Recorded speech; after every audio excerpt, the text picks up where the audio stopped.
It has been said, every action has an equal and opposite reaction. The equal reaction of oil and gas drilling are the revenues generated back into Guyana's economy. But more consequential are the opposite reactions of oil and gas drilling if not managed properly. There can be loss of marine life, disruption to coastal reefs, increased pollution, and negative impacts on climate change and to the people of Guyana. Can you imagine a day that Monrepo or Parika markets no longer have catfish, karass, or snapper? That could be the impact of oil and gas drilling, a disruption to the natural ecosystem and biodiversity. If oil companies are not held accountable for their highest environmental standards. As of today, there is no real strict monitoring and enforcement of the environmental laws of Guyana as it pertains to oil and gas drilling. And at the moment, the oil companies seem to be lax in their treatment of Guyana's environment.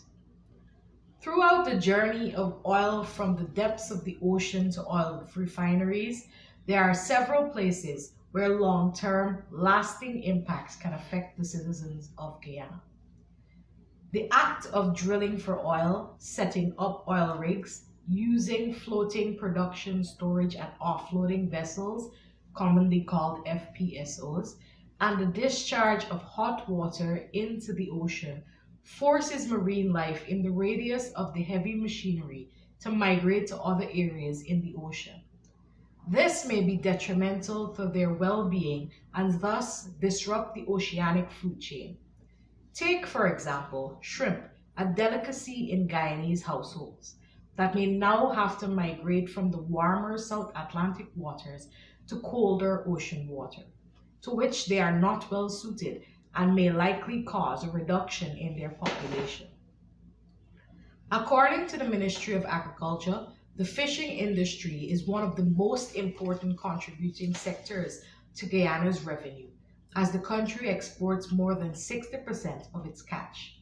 This industry is responsible for the livelihoods of approximately 15,000 persons and their families. Of more impact to natural habitat are oil spills. A single oil spill can cost billions of dollars for cleanup, cause substantial impact to marine life, and have long-lasting impact to anything and everything in the vicinity of the spill. Take, for example, the BP Deepwater Horizon oil spill in the Gulf of Mexico in 2010, which has cost BP about $62 billion. That amount represents the budget of Guyana for 20 years at the current rate. The resulting spill covered 68,000 square miles of sea surface. That is an area which is larger than countries such as Cambodia, Uruguay, and Suriname, and almost 80% of the size of Guyana. This spill killed approximately 1 million coastal and offshore seabirds, 5,000 marine animals, and 1,000 sea turtles. The BP Deepwater Horizon oil spill was a combination of a series of human errors, government's lack of regulatory procedures and processes for monitoring, inspection, and evaluation, poor environmental governance, and poor operational practices by BP. This is the same combination of things we see brewing in Guyana at the moment, if strict action is not taken now. The negative impacts of setting up oil drilling operations and the result of oil spills have been highlighted, but there is yet another detrimental activity in oil drilling called flaring. Flaring is when natural gas is burned off in the process of extracting oil, releasing carbon and methane into the environment. Since starting oil production in December 2019, ExxonMobil's subsidiary, Esso Exploration and Production Guyana Limited, has flared more than 12 billion cubic feet of associated oil from Guyana's Liza-1 offshore oil field.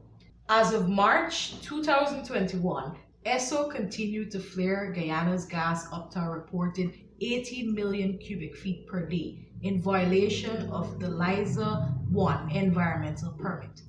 To put this into perspective, This is more than a day's consumption of natural gas in the nation of Germany, a country with a population that is 107 times more of the population of Guyana.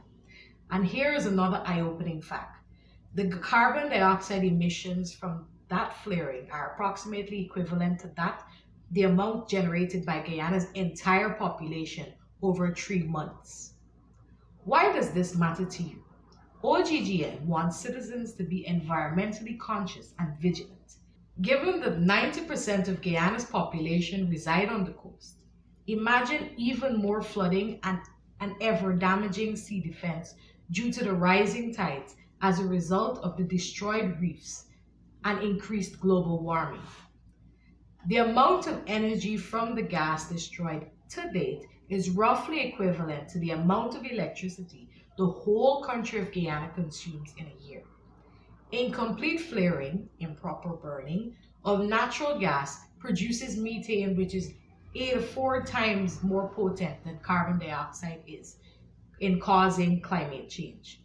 That can mean hotter weather in Guyana and even more overtopping of the seawall that protects Guyana's low-lying capital city and other coastal villages and agricultural areas. Another side effect of flaring is air pollution, which damages the lungs and can increase the danger to health and life during the COVID-19 pandemic.